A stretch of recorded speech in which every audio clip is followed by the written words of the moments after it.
Après plusieurs mois de tensions inédites, un échange entre les ministres des Affaires étrangères des deux pays pourrait marquer le début d'un réchauffement des relations bilatérales. Aujourd'hui, nous revenons sur l'entretien entre Ahmed Attaf et Jean-Noël Barrot, ainsi que sur les signaux envoyés par Alger et Paris. Quels sujets ont été abordés et surtout, que faut-il en retenir pour l'Algérie ? 2 semaines après les visites de plusieurs responsables français à Alger, le chef de la diplomatie algérienne s'est entretenu ce lundi avec son homologue français. Selon le communiqué officiel, les discussions ont porté sur l'état des relations bilatérales ainsi que sur plusieurs dossiers régionaux sensibles, notamment la situation dans l'espace sahélo-saharien et la question du Sahara occidental. Les deux ministres ont également évoqué les récents développements au Moyen-Orient avec une attention particulière portée au Liban et aux tensions autour de l'Iran. Dans ce contexte, Alger adopte une posture prudente, cherchant à défendre ses intérêts tout en se positionnant comme un acteur de stabilité régionale. Du côté français, le Quai d'Orsay a mis en avant la volonté de relancer la coopération bilatérale, en particulier dans les domaines sécuritaires et migratoires. Paris souhaite des avancées concrètes, tandis qu'Alger insiste sur le respect de sa souveraineté et la protection de ses ressortissants. La reprise du dialogue politique constitue ainsi un signal important. Malgré des divergences persistantes, les deux pays reconnaissent la nécessité de maintenir des canaux de communication ouverts afin d'éviter une détérioration durable de leurs relations. Pour comprendre les enjeux actuels, il faut rappeler que les relations entre l'Algérie et la France se sont fortement dégradées ces derniers mois, à la suite de plusieurs différends diplomatiques, notamment des expulsions réciproques de diplomates et des tensions liées aux questions migratoires. Dans ce contexte, un possible retour de l'ambassadeur Stéphane Romatet à Alger apparaît comme un signal concret d'apaisement. Bien que ce geste ne règle pas tous les désaccords, il pourrait ouvrir la voie à un dialogue plus constructif.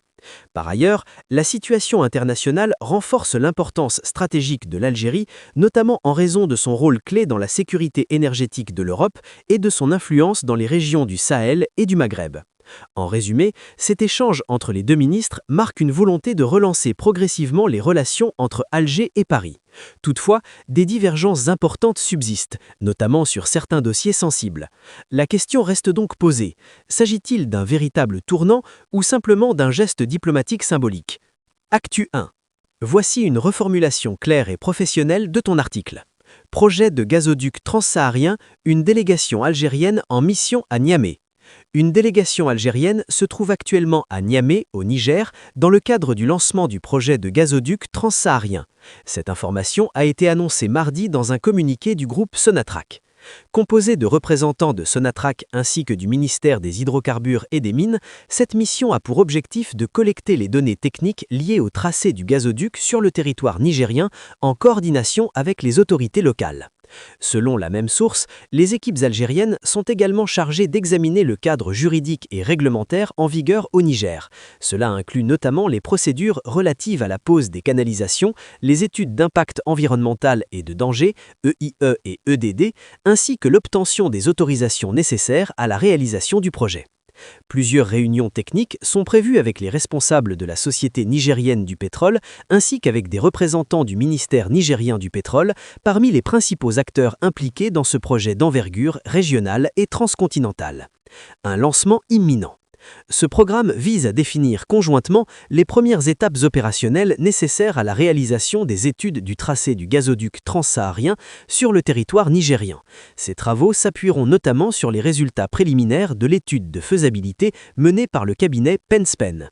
Cette étape constitue un pilier avant le lancement des études détaillées, puis des travaux de construction du gazoduc. Enfin, Sonatrach a précisé que la phase opérationnelle du projet, reliant le Nigeria, le Niger et l'Algérie, devrait débuter à l'issue du mois de Ramadan 2026, conformément aux orientations du président Abdelmajid Tebboune. Actu 2. Voici une reformulation claire et fluide de ton article. Après Gara Djebilet, l'Algérie lance un immense projet de zinc et plomb à Béjaïa. L'Algérie poursuit son développement du secteur minier. Ce mardi 17 mars, le Premier ministre Sifi Grib a officiellement donné le coup d'envoi des travaux d'exploitation du grand gisement de zinc et de plomb situé à Amizour dans la wilaya de Béjaïa. Présent sur place, aux côtés de plusieurs membres du gouvernement, il a qualifié cet événement de « jour historique », soulignant l'importance stratégique du projet pour l'économie nationale. Une nouvelle étape vers la diversification économique. Après le lancement du projet de fer à Garat Djebilet, l'Algérie accélère sa stratégie visant à réduire sa dépendance aux hydrocarbures. Ce projet s'inscrit dans la volonté des autorités de bâtir une économie plus diversifiée et tournée vers l'industrie minière. Selon le Premier ministre, cette initiative concrétise les engagements du président Abdelmajid Tebboune qui avait promis la mise en œuvre rapide de ce chantier. Le gisement d'Amizour devrait permettre à l'Algérie de se positionner sur le marché international du zinc et du plomb tout en renforçant sa production nationale. Une mine parmi les plus importantes au monde. Le site d'Amizour est considéré comme l'un des plus grands gisements mondiaux avec des réserves estimées à 53 millions de tonnes, dont 34 millions exploitables. Le projet sera exploité par une société mixte algéro-australienne et devrait produire chaque année 160 000 tonnes de zinc, 30 000 tonnes de plomb. Ces volumes permettront de couvrir les besoins du marché local tout en exportant le surplus. L'exploitation se fera en souterrain avec un traitement du minerai estimé à 2 millions de tonnes par an afin d'augmenter la concentration des métaux extraits. Un impact économique et social important. Ce projet constitue un pilier dans la construction d'une industrie minière intégrée en Algérie, allant de l'extraction à la transformation. Il devrait générer 700 emplois directs et environ 4000 emplois indirects. Au-delà de l'économie nationale, le projet contribuera également au développement local de la région de Béjaïa. Des infrastructures et des mesures environnementales prévues. La réalisation du projet s'accompagne de plusieurs infrastructures, accès routier amélioré, lignes électriques de 60 kV, zone de stockage au port de Béjaïa. Concernant l'environnement, les autorités assurent que l'impact restera limité. La mine n'occupera qu'un peu plus de 2% du bassin hydrographique local. Plusieurs mesures sont prévues, traitement des eaux usagées avant réutilisation, stockage contrôlé des eaux de drainage, recyclage des résidus minéraux pour combler les galeries souterraines. Ces dispositifs visent à garantir une exploitation respectueuse des normes environnementales. Une pensée